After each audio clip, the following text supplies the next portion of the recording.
Hi, my name's Andrew Ucles, and today I'm going to be answering some of the questions from the feedlot industry on what I experienced a couple of weeks ago. Okay, so the first question we have today is from Jo Connellan, and she's asked, isn't the issue what they are being fed? Now, let's not forget that these cattle are consuming grain, and grain essentially is a seed of grass. But not just that, out there on the feedlot, animal nutritionists are looking at the diets of the cattle and making sure it's down to an exact science.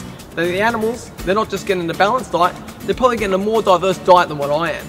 The second part to Joe's question is, isn't the grain hard to digest? Now, cattle actually take a short period of time to get used to consuming grain. Part of that process is the grain is actually very well prepared by the animal nutritionists and the feedlot managers to make sure that the grain is easily digestible. It's kind of like consuming rolled oats in the morning. Now, your porridge is made from rolled oats. Chuchi, you wouldn't be using normal oats unless you had the teeth of a camel. Alright, so the next question is, Janice has asked, what is an animal nutritionist? Now, an animal nutritionist is someone who specialises in animal nutrition. And on the Australian feedlots, they're employed to develop feed rations which are specific to the dietary needs of the cattle. Sorry, there's a gunshot over there.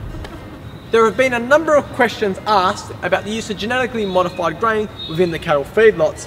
Now, the only GM crops which are used in Australia are that of cotton and canola, both of which are fit for human consumption and that of the animal consumption as well.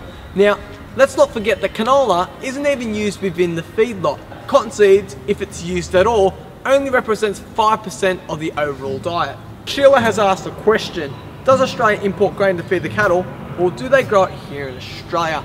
Now, all the natural grain is actually sourced here in Australia.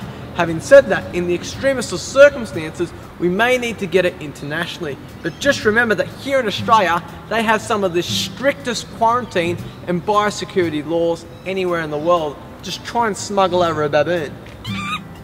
Thanks for asking all those questions. If you've got any more questions, you can jump on Target 100 social media and just put them all up there. If you haven't seen my other stuff, the other videos, you can check them out here. And guys, don't forget to subscribe.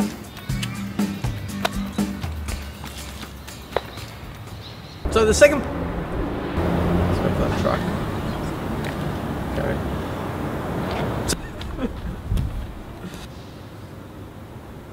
I thought you were going to say something.